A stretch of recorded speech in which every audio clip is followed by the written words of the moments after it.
Dios descendió del cielo y se hizo hombre para salvar a su pueblo de sus pecados. Jesús es Dios con nosotros. Nos resulta difícil comprender cuánto se humilló Jesús al hacerse hombre. Muchos han comparado la conversión de Cristo en un hombre con la de un ser humano en hormiga. Pero eso apenas roza la superficie de la diferencia entre alguien infinito y seres finitos. Quizás una mejor analogía, aunque igualmente inadecuada, sea la de un microorganismo. Los microorganismos son tan pequeños que ni siquiera se pueden ver sin un microscopio. Y ahora, imagina que los microorganismos fueran realmente personales, con almas. Y imagina que tú elegiste convertirte en un microorganismo por amor a ellos. Y sufriste una profunda angustia física, emocional y espiritual para salvarlos. Ni siquiera esta comparación ilustra la gloria de la deidad de Cristo, ni la maravilla de su amor y humildad al hacerse hombre. La Tierra tiene una masa aproximadamente de 85 mil millones de billones veces mayor que un ser humano. Hablando de solamente la masa de la Tierra. Y sin embargo, los 90 mil millones de años de luz de todo el universo observable no pueden contener el creador del universo. La magnitud de Dios es difícil para nosotros de comprender. Y eso significa que somos infinitamente más pequeños que aquel que nos creó. Pero cada uno de nuestros espíritus independientes y personales tiene un valor inherente a sus ojos. Y Él, el Creador, se hizo humano mediante la milagrosa concepción virginal. Y eso es más que conmovedor. ¿Por qué celebrar el nacimiento de Jesucristo? Existen interminables debates sobre cuándo nació Jesús, y lo cierto es que no lo sabemos. Entonces, ¿cómo podemos decidir si la tradición de celebrar su nacimiento el 25 de diciembre vale la pena? Podemos preguntarnos, ¿es una actividad intrínsecamente digna alabar a Dios por el nacimiento de Jesús? Sí, lo es. Y por lo tanto es apropiado celebrarlo. Animo a los cristianos a preguntarse cuál es el significado y el propósito de una tradición determinada. Y si dicho significado y propósito cumple con el principio de Filipenses 4:8, entonces vale la pena celebrarla. Dice en Filipenses 4:8, por lo demás, hermanos, todo lo que es verdadero, todo lo digno, todo lo justo, todo lo puro, todo lo amable, todo lo honorable, si hay alguna virtud o algo que merece elogio, en esto mediten. El nacimiento de Cristo es verdadero, digno, justo, puro, amable, honorable, tiene virtud y merece elogio. Vale la pena celebrarlo. Creo que los cristianos deben ser sabios y participar únicamente en aquellas tradiciones que tengan significado y cumplen con la prueba de Filipenses 4:8. No hace falta decir que existen innumerables tradiciones sin valor, pero no tenemos tiempo para explorarlas esta mañana. Pero pueden ocupar Filipenses 4:8 como un marco para juzgar y determinar el valor de alguna tradición. Por favor, abran sus Biblias conmigo en Mateo capítulo 1, versículo 18. Mateo 1, 18. Aquí leemos. El nacimiento de Jesucristo fue como sigue. Estando su madre María comprometida para casarse con José, antes de que se llevara a cabo el matrimonio, se halló que había concebido por obra del Espíritu Santo. En introducción, ¿quién escribió este pasaje de la Escritura? El apóstol Mateo, ex recaudador de impuestos, también conocido como Leví. ¿Por qué escribió Mateo su evangelio? Mateo escribió su evangelio para explicar al pueblo judío que Jesús era el Mesías de su nación, que lo habían rechazado y que eventualmente regresaría para cumplir sus promesas al pueblo. ¿Cuándo escribió su evangelio? A más tardar a principios de la década 60 después de Cristo, a lo más tarde. ¿Y dónde escribió Mateo su evangelio? No lo sabemos. El pasaje que estamos estudiando nos da la versión de Mateo sobre los acontecimientos que rodearon el nacimiento de Jesucristo. Lucas posteriormente proporcionó más detalles sobre los acontecimientos inmediatamente anteriores y posteriores a su nacimiento. Entonces, ¿dónde comienza Mateo?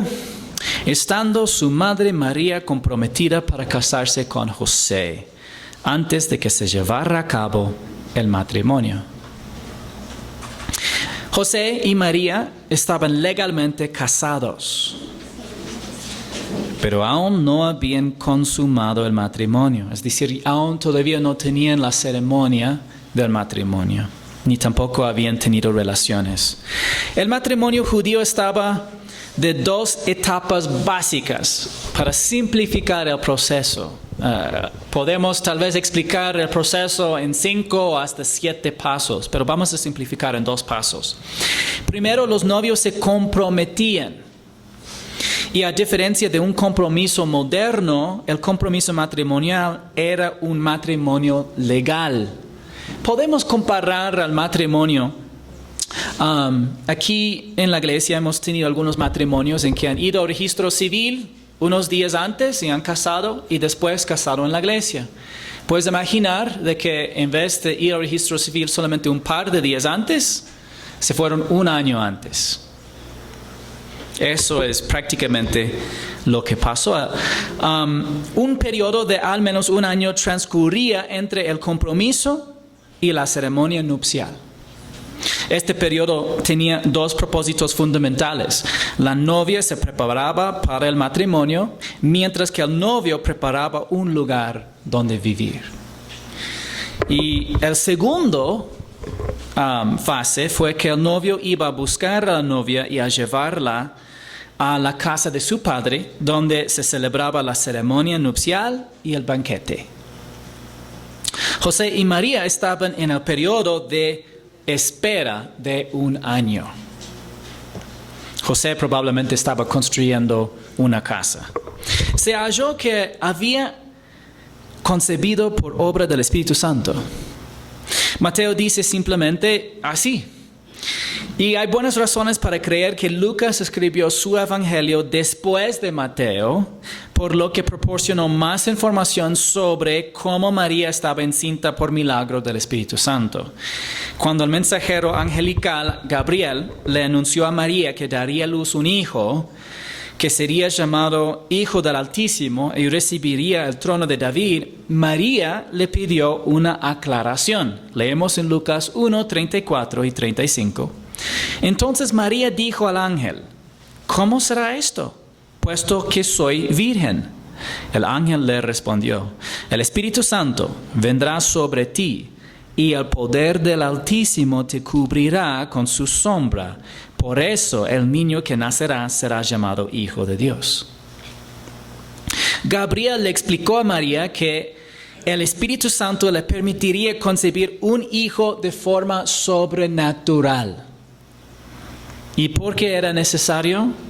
Sin la milagrosa concepción virginal, si Jesús hubiera sido simplemente hijo de José, habría heredado la naturaleza pecaminosa y el pecado original de Adán, lo que recibimos todos los demás humanos, la naturaleza pecaminosa y el pecado original de Adán. Debido a la milagrosa concepción virginal, Jesús fue concebido y nació con una naturaleza humana perfecta y sin pecado. Eso era absolutamente necesario para que Él fuera el Salvador de la humanidad. Jesús tenía que ser santo, perfecto y justo en su naturaleza humana para ser considerado un sacrificio sin pecado por los pecados del mundo.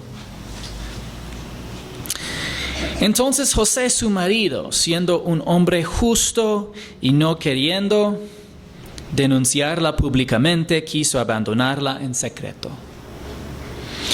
¿Qué significa que José era un hombre justo?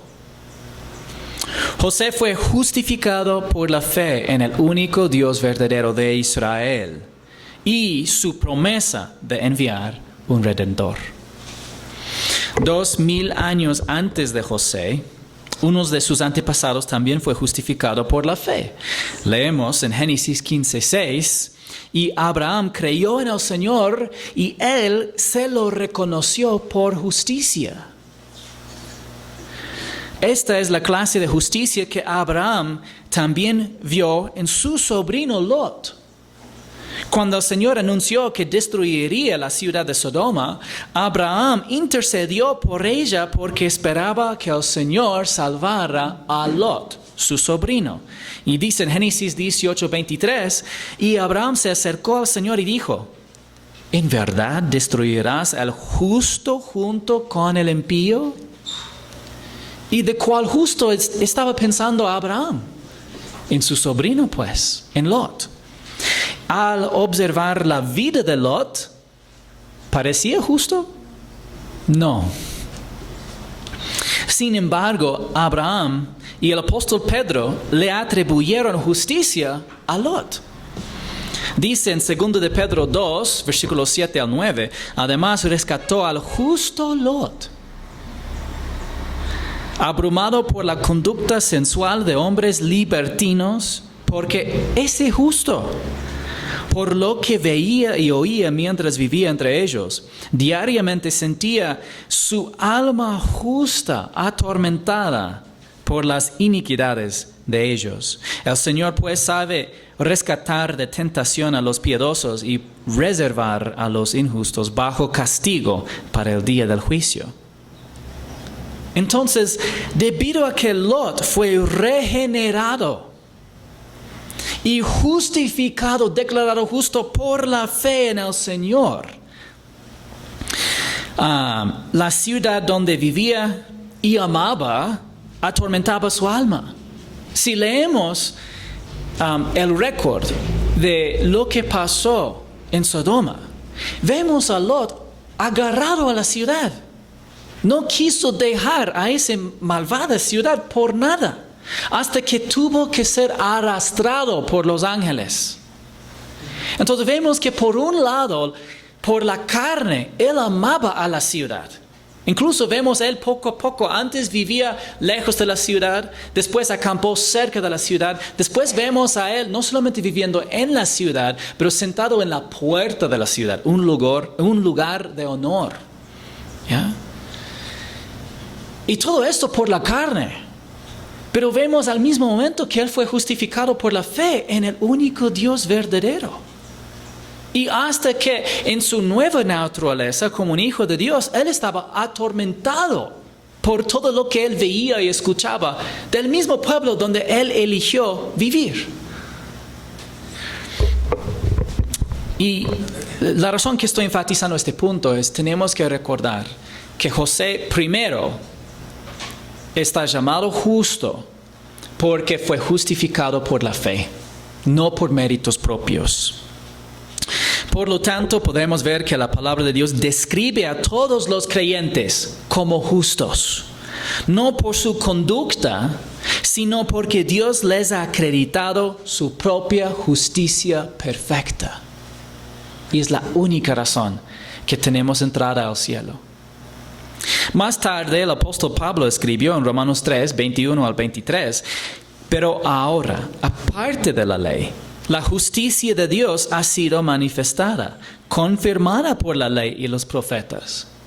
Es decir, en el Antiguo Testamento ya hay evidencia de la doctrina ampliamente explicada en el Nuevo Testamento, de que el hombre está justificado aparte de cumplir los requisitos de la ley. De hecho, lo que vemos ya explicada más claramente en el Nuevo Testamento, y ya vemos por hechos en el Antiguo Testamento, es que el hombre es incapaz de cumplir la ley de Dios.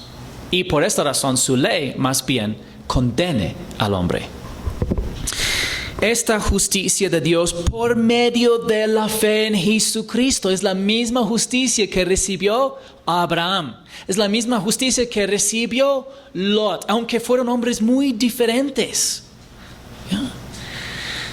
Y es la misma fe que recibió José. Es para todos los que creen, porque no hay distinción, por cuanto todos pecaron y no alcanzan la gloria de Dios. Y se ve, eso es la razón que digo que la gloria de Dios en versículo 23 es la justicia, ¿ya? En el contexto. Incluso en la ley y los profetas, a los que nos referimos como el Antiguo Testamento. Ley y profetas es el Antiguo Testamento. Vemos que los hombres reciben la justicia de Dios mediante la fe. Y como todos hemos pecado, necesitamos una justicia que no nos pertenece. Por eso Dios nos acredita su justicia, no por méritos ni por obras, sino como un don gratuito de su gracia. Lo que dicen los siguientes versículos, dice aquí, todos son justificados gratuitamente por su gracia, por medio de la redención que es en Cristo Jesús, a quien Dios exhibió públicamente como propiciación por su sangre a través de la fe, como demostración de su justicia, porque en su tolerancia Dios pasó por alto los pecados cometidos anteriormente para demostrar en este tiempo su justicia, a fin de que Él sea el justo y sea Él que justifica al que tiene fe en Jesús. Hemos visto este pasaje muchas veces, hermanos, y una de las razones que me gusta este pasaje es porque categóricamente demuestra que no somos justificados por nuestra propia justicia, sino que necesitamos recibir una justicia que viene de Dios y que es apropiada por la fe. Aquí dice, todos son justificados gratuitamente por su gracia. ¿Qué es la gracia de Dios? Favor inmerecido. Y el apóstol Pablo aclara que esta justificación es un regalo cuando él dice gratuitamente por su gracia. ¿Ya? A veces en inglés se traduce y dice por su gracia como un regalo. Gratuitamente significa es como un regalo. Es algo que fue pagado por otro, pero el que recibe no paga nada. Gratuitamente por su gracia. Y a veces cristianos y teólogos desean desesperadamente cambiar el significado de las palabras de la Biblia. Y por lo que resulta providencial que la palabra de Dios explique claramente el significado de ciertas palabras en su contexto. No sé si saben, hay algunos teólogos que creen que la palabra gracia significa obra. Es la razón que el apóstol Pablo tuvo que decir directa y claramente en Romanos capítulo 11 que si es de obra ya no es de gracia. De otra manera la gracia ya no es gracia. O si es de obra que ya no es obra.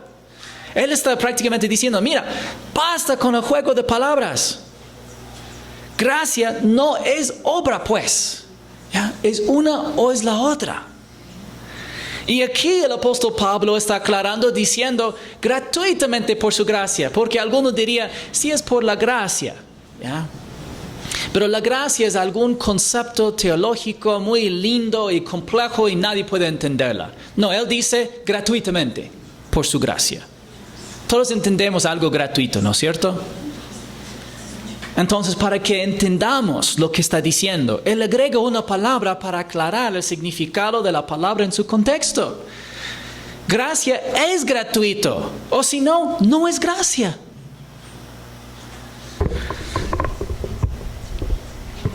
¿Cuánto le costó nuestra redención a Cristo Jesús? Sí, su sangre, la vida. Aquí cuando dice a quién Dios exhibió públicamente como propiciación por su sangre, ¿qué significa la palabra propiciación? ¿Quién sabe?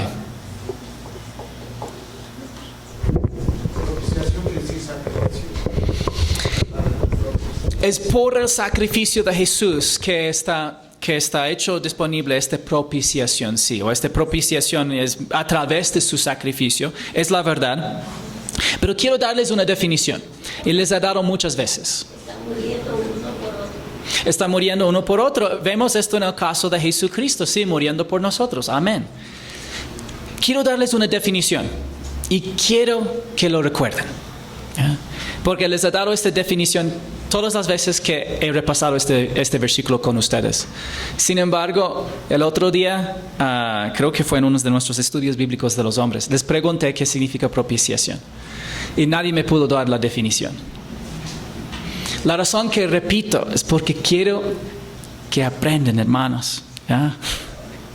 Hermanos, recuerden eso. Propiciación es la satisfacción de un requerimiento.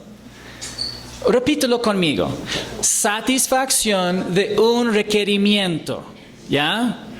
En contexto, la muerte de Jesús, el sacrificio de Jesús, ¿ya? Fue la satisfacción del requerimiento de algo, en este caso de la justicia de Dios. Estoy dándoles la definición, ¿por qué? Para que puedas aplicar el texto, ¿ya?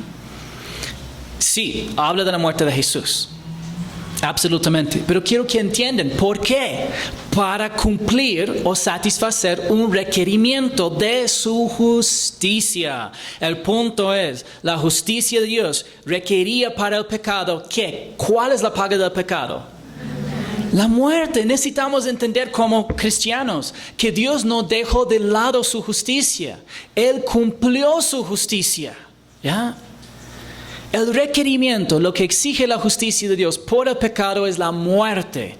Y Jesús cumplió, Él cumplió lo que fue el requerimiento de la justicia de Dios. Y fue que alguien tuvo que morir. Es la razón, hermanos, que nuestras obras no es una paga suficiente por el pecado. Espero que entiendan, es la razón que cuando dibujamos el Evangelio, tenemos a un lado nuestras buenas obras, nuestro bautismo y todas estas cosas y demostramos que esto no quita el pecado. ¿Por qué? Dios es justo. Y como un Dios santo, perfecto y infinitamente justo, la paga del pecado es la muerte. Es la razón que Jesús tuvo que morir. Y es la razón que es importante que recordemos ¿qué significa propiciación? Amén. Es una palabra teológica y leemos y decimos, no tengo esta palabra en mi idioma, yo sé, ¿ya? Pero ahora sí, ahora entendemos lo que significa esta palabra. Y entonces, Jesús pagó ese precio, la muerte, para redimirnos del pecado y satisfacer la justicia de Dios. Durante 4,000 años de historia humana, el Padre pasó por alto los pecados anteriormente cometidos. Aquí dice, pasó por alto los pecados cometidos anteriormente en lugar de juzgarnos inmediatamente. Si Dios hubiera juzgado inmediatamente a la humanidad, ¿cuántos de nosotros habríamos sido condenados para quedar la eternidad en el lago de fuego? Todos. En cambio, Dios ejerció la paciencia divina. Como resultado, el Evangelio no muestra la justicia del hombre, sino la justicia de Dios. Dios es justo, no el hombre. Y Dios justifica a quienes tienen fe en Jesús. Una respuesta sin mérito. Nos declara justos cuando ponemos nuestra fe en Jesucristo, su muerte en la cruz por nuestros pecados y su resurrección de entre los muertos. Y ahora, José también reflejó la justicia de Dios en sus palabras y acciones. También. El rey Saúl y David fueron justificados por la fe, pero las acciones de David fueron más justas que las acciones de Saúl. 1 Samuel 24:17 dice, y dijo a David, Saúl hablando con David, eres más justo que yo. Hablando de una justicia práctica. Hablando del reflejo de la justicia de Dios. Los salmistas a veces escribieron acerca del justo como aquello que vive con rectitud, como vemos en Salmo 37, 30 y 31. La boca del justo profiere sabiduría y su lengua habla rectitud. La ley de su Dios está en su corazón, no vacilan sus pasos. Entonces aquí vemos otra forma de justicia, no solamente la justicia acreditada, pero la justicia reflejada, la misma justicia de Dios reflejada en la vida del creyente. Y esta es también la clase de justicia que poseía José. José había sido acreditado a la justicia de Dios por medio de la fe y reflejaba la justicia de Dios en su conducta. Porque José conocía al Señor y los valores de la palabra de Dios motivando sus acciones, ¿qué decidió hacer José? Dice, quiso abandonarla a María en secreto. A la luz de su relación con el Señor, José decidió divorciarse de María discretamente, secretamente, de una manera no abierta o pública. ¿Y qué significa eso? A pesar de pensar que María le había sido infiel, José decidió protegerla de las peores repercusiones o resultados. ¿Qué era lo peor que le podía pasar a María?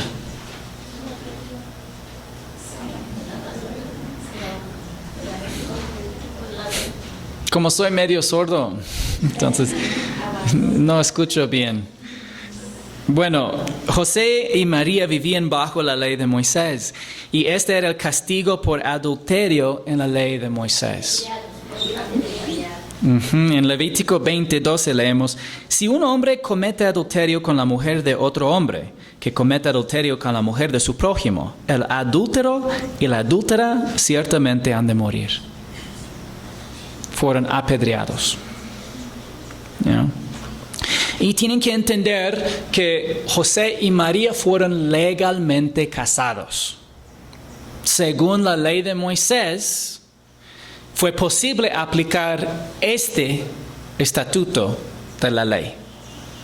José tuvo el derecho de llevar a María ante un corte y como había la evidencia que fue embarazada y no con su marido porque ellos estaban todavía en el tiempo de separación, ella pudo ser condenado y apedreado.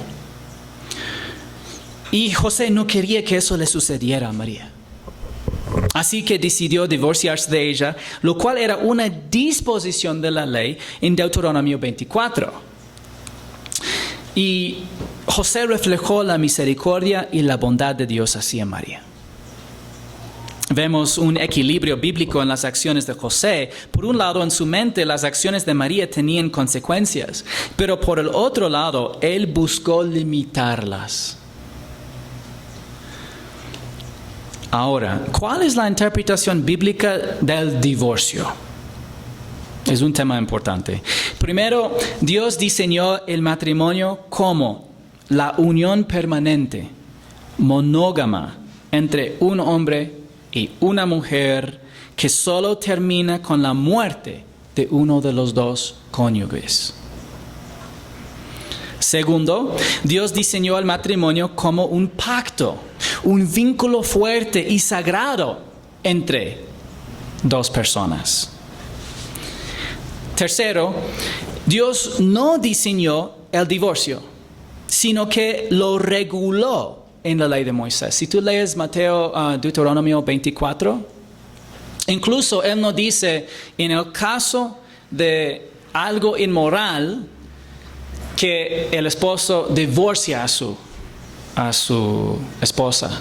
Lo que dice es, en el caso que el esposo encuentra algo indecente o inmoral en la esposa y le dé una carta de divorcio y ella se va de la casa, es larguísimo, toda una frase condicional.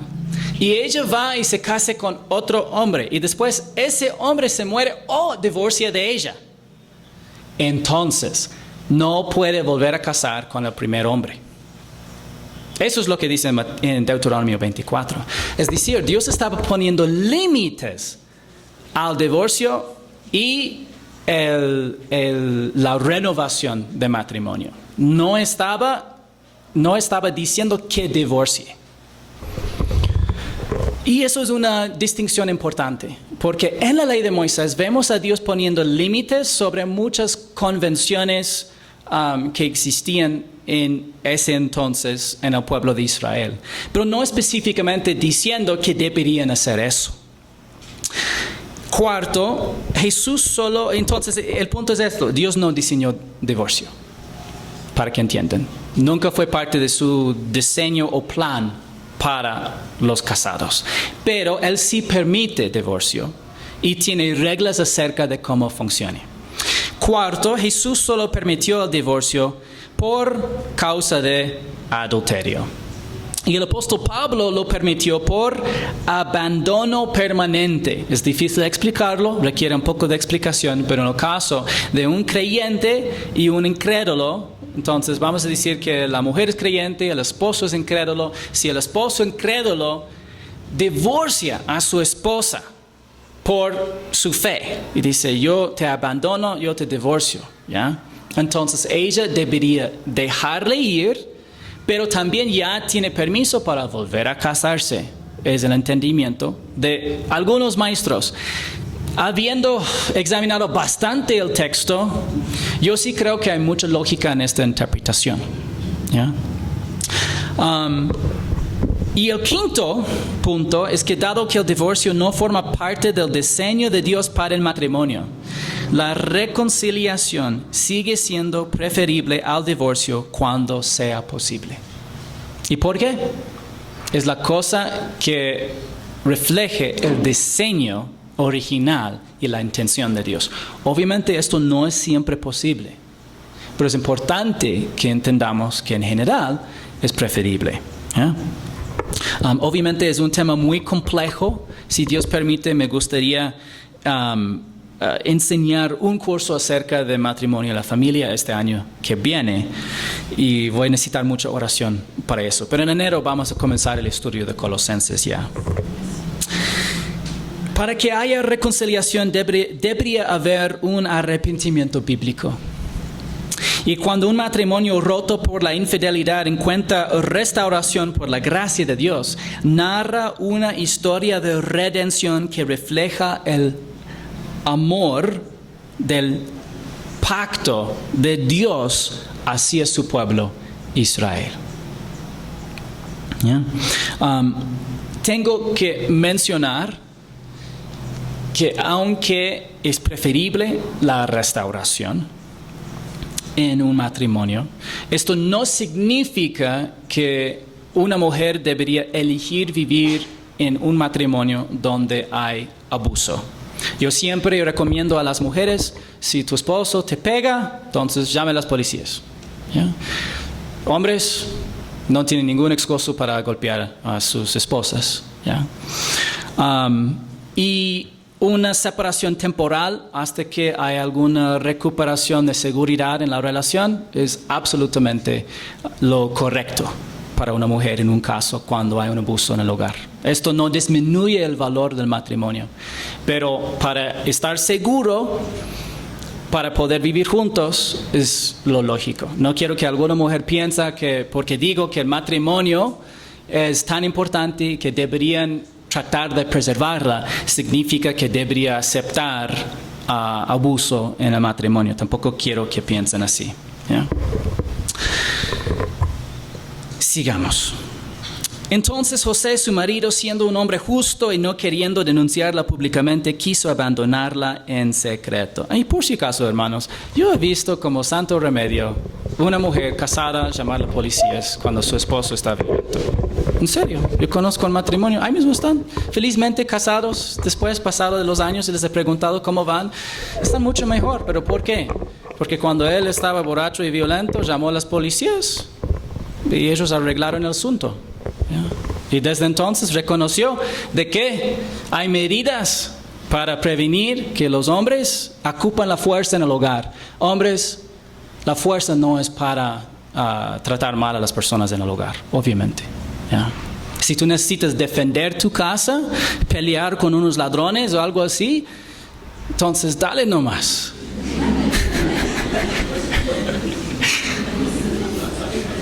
Ay, no sé qué va a suceder ahora. Por favor, no lleven mis palabras fuera de contexto.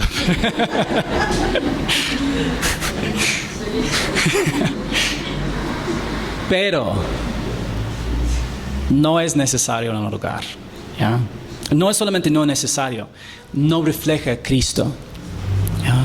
Y como el diseño de matrimonio también es algo que es tan importante para Dios, el bienestar de cada miembro, como uno que lleva la imagen de Dios, tiene un valor intrínseco para Él.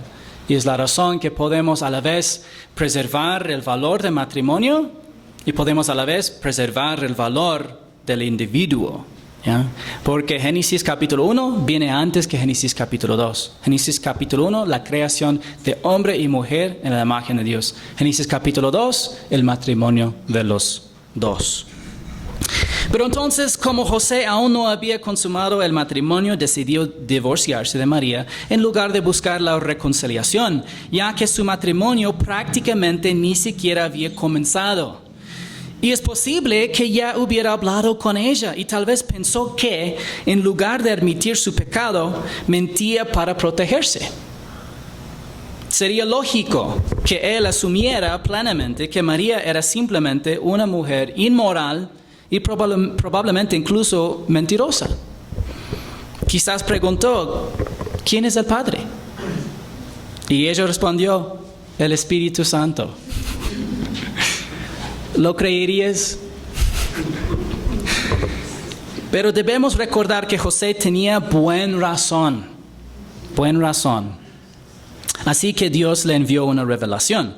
Pero mientras pensaba en esto, se le apareció en sueños un ángel del Señor diciéndole, José, hijo de David, no temas recibir a María tu mujer, porque el niño que se ha engendrado en ella es del Espíritu Santo. Y aunque no se identificó, es probable que el ángel fuera Gabriel, quien también se apareció a María.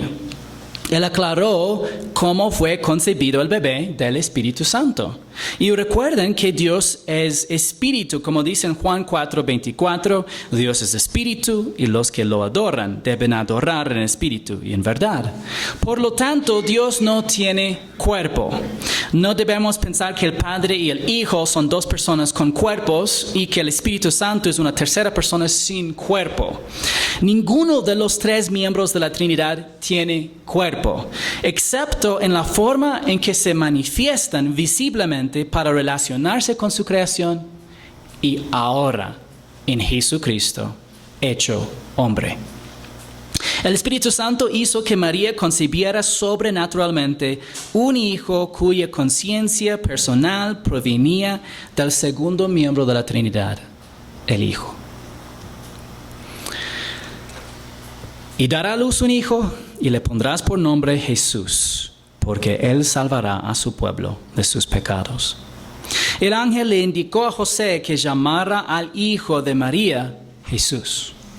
El nombre Jesús proviene de la palabra griega Jesús, una transliteración de dos nombres en hebreo, Yehoshua y Yeshua.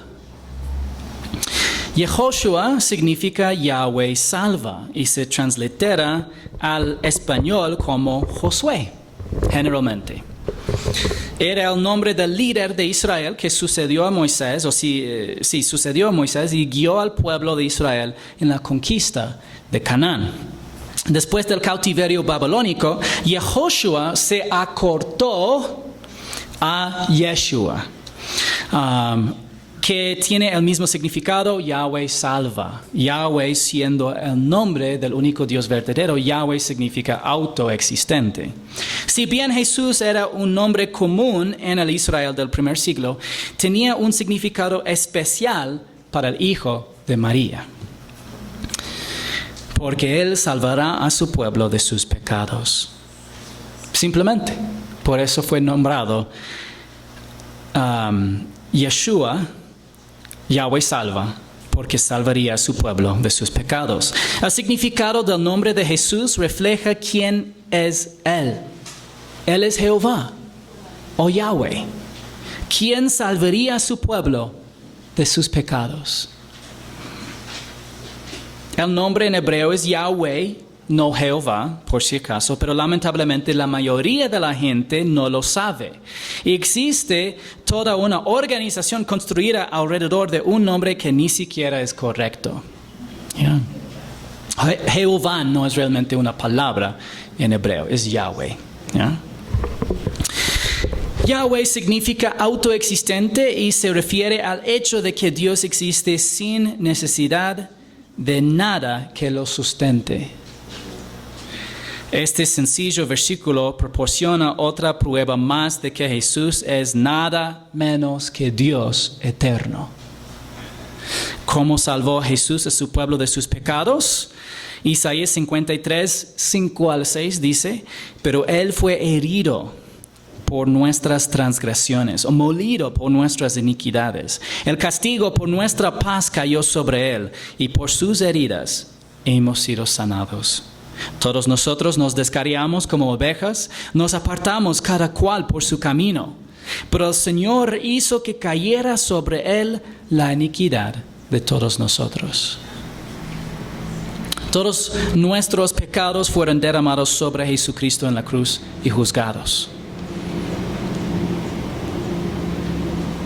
Jesús pagó las consecuencias de nuestros pecados. Jesús nació para que pudiera morir como nuestro sustituto.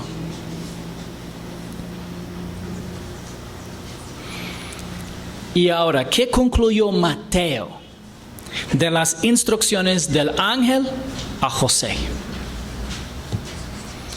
Todo esto sucedió para que se cumpliera lo que el Señor había hablado por medio del profeta, diciendo, he aquí, la Virgen concebirá y dará a luz un hijo y le pondrán por nombre Emmanuel, que traducido significa Dios con nosotros. El apóstol Mateo explica que el nombramiento de Jesucristo cumplió la profecía de Isaías 7:14. Acaz, rey de Judá, se enteró de que el rey de Israel y el reino del reino del norte y también el rey de Siria se habían aliado en su contra y se angustió. Y entonces el Señor envió al profeta Isaías al rey en Isaías 7:10 al 13. El Señor habló de nuevo a Acaz: pide para ti una señal del Señor tu Dios, que sea tan profunda como el Seol o tan alta como el cielo. Pero Acaz respondió: no pediré ni tentaré al Señor. Entonces Isaías dijo: oigan ahora, casa de David, ¿les parece poco cansar a los hombres que también cansarán a mi Dios? Por tanto, el Señor mismo les dará esta señal: una virgen concebirá y dará a luz un hijo, y le pondrán por nombre Emmanuel. Comerá cuajada y miel hasta que sepa lo suficiente para desechar lo malo y escoger lo bueno. Porque antes de que el niño sepa desechar lo malo y escoger lo bueno, será abandonada la tierra cuyos 2 reyes tú temes. El Señor hará venir sobre ti, sobre tu pueblo y sobre la casa de tu padre, días como nunca han venido desde el día en que Efraín se apartó de Judá, es decir, al rey de Asiria. Eso es el contexto histórico de Isaías 7:14. Hay muchas interpretaciones de este pasaje. Yo creo que la interpretación más sencilla y que es probablemente correcta es este. El Señor le dio una señal a Acaz, el rey de Judá, para que comprendiera, que él podría comprender. Una virgen, presumiblemente conocida por Acaz, se casaría, concebiría y daría a luz un hijo al que llamaría Emmanuel, Dios con nosotros. El concepto de Dios estando con su pueblo fue un concepto del favor de Dios y de su presencia providencial para ayudar al pueblo. Vemos esto a través del Antiguo Testamento. Antes de que el niño creciera y se convirtiera ya en un como niño un poquito más grande, la alianza entre los 2 enemigos de Judá se rompería. Entonces, estaba diciendo, ¿hay alguna mujer virgen que conoces? Cuando ella ya se case, da a luz y tenga un hijo llamado Emmanuel, que llega a 2 años, ¿ya? Hasta este punto ya habrá roto esta alianza entre los enemigos tuyos y no te van a hacer ningún daño. E incluso el pueblo va a ser prosperado en este entonces, ¿ya? Warren Wiersbe explica, una mujer que entonces era virgen se casaría, concebiría y daría a luz un hijo cuyo nombre sería Emmanuel. Este hijo sería un recordatorio de que Dios estaba con su pueblo y lo cuidaría, ¿ya? Recuerdan, el nombre Jesús incluso ya fue un nombre histórico. Pero el ángel apuntaba que el nombre histórico ya tenía un significado literal, ¿ya? Josué es el mismo nombre Jesús. Yo sé, ahora nosotros decimos, pero no es lo mismo, pero sí es lo mismo. ¿Ya? Porque fue Yehoshua que fue convertido en Yeshua, y Yeshua en griego es Jesús, y Jesús en español es Jesús. ¿Ya?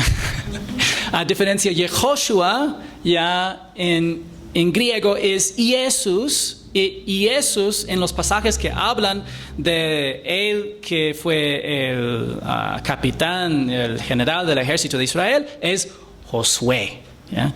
Son tradiciones de traducciones y transliteraciones de nombres de hebreo hasta español o inglés. El punto es, fue un nombre histórico. Por el hombre que originalmente tuvo el nombre, solamente fue algo que alababa a Dios. Yehoshua, que tuvo un nombre Yahweh salva, nadie pensó que él fue Yahweh, ¿ya? Pero el ángel estaba apuntando, ponle el nombre Josué, Yehoshua, Jesús, Yeshua, ponle el nombre que significa Yahweh salva, porque él salvará a su pueblo de sus pecados, porque él es Yahweh que va a salvar a su pueblo. De la misma manera, aquí vemos algo histórico que ahora Mateo está diciendo que tiene un cumplimiento especial, ¿ya? De que ahora ese nombre va a ser tomado literalmente, incluso nos da la traducción de la palabra para indicar ese hecho. Emmanuel significa Dios con nosotros.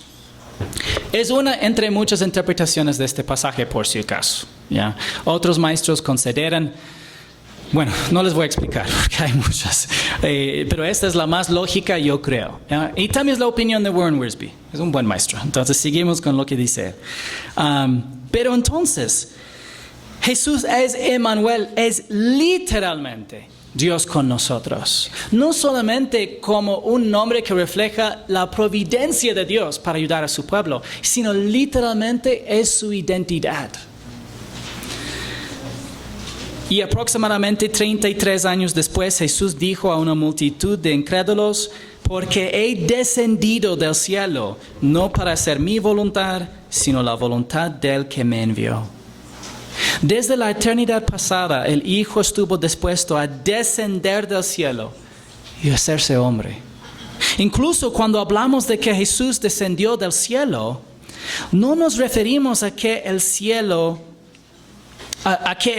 lo contuviera, como si fuera que Él estaba limitado al espacio del cielo, porque siempre fue infinito y trascendente.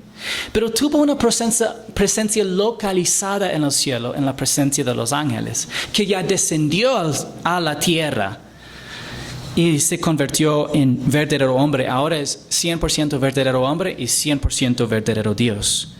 ¿Cómo respondió José a esa visión? Cuando José despertó del sueño, hizo como el ángel del Señor le había mandado y tomó consigo a María como su mujer y la conservó virgen hasta que dio a luz un hijo y le puso por nombre Jesús. José celebró la ceremonia de matrimonio, pero no tuvo relaciones sexuales con María hasta después de que ella diera a luz a Jesús. Y la Escritura menciona a los 4 hermanos de Jesús y menciona que tenía por lo menos 2 hermanas, lo que sugiere que María tuvo otros hijos y hijas con José después del nacimiento de Jesús. Si Jesús vino al mundo en su concepción y no en su nacimiento, preguntamos, ¿por qué las huestes angelicales se parecieron a los pastores y alabaron a Dios por el nacimiento de Cristo en su nacimiento y no en su concepción? Porque en la concepción Jesús ya estaba presente, ya había hecho hombre, ya fue el milagro. De hecho, el nacimiento no fue milagroso. El nacimiento fue como cualquiera. En la Biblia solamente dice, dio a luz. ¿Ya? Entonces, ¿por qué los ángeles llegaron en ese momento? ¿Ya? ¿Por qué no hicieron algo similar con su concepción? ¿Ya?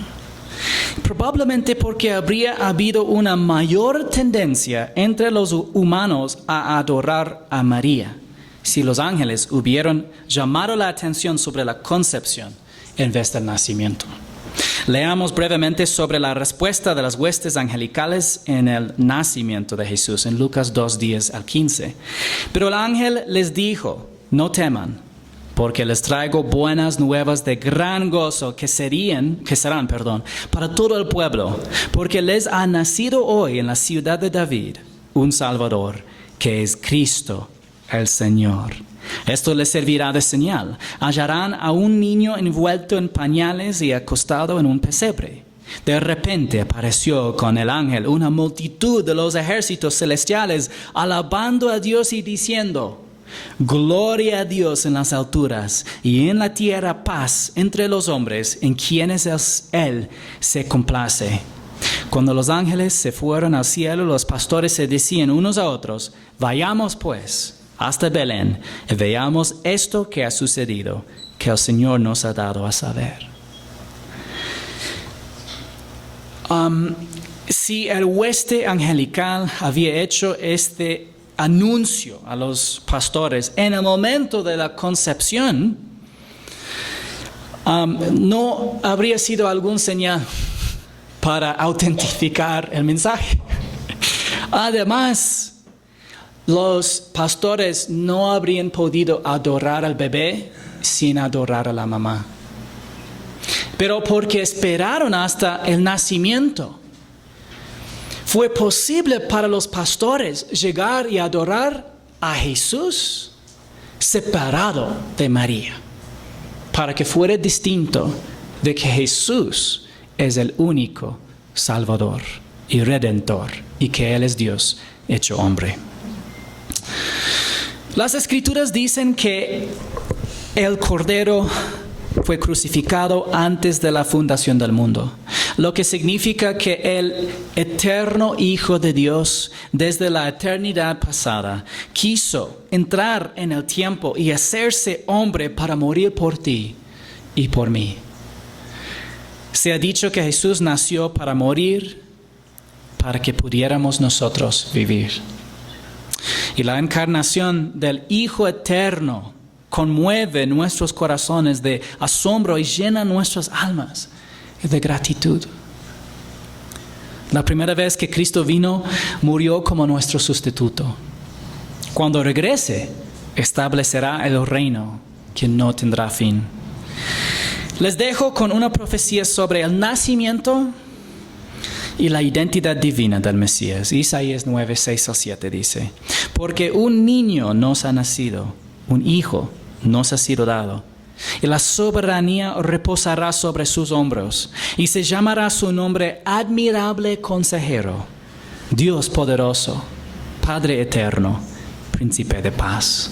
El aumento de su soberanía y de la paz no tendrán fin sobre el trono de David y sobre su reino, para afianzarlo y sostenerlo con el derecho y la justicia desde entonces y para siempre.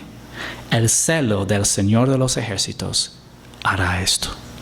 Amén y amén.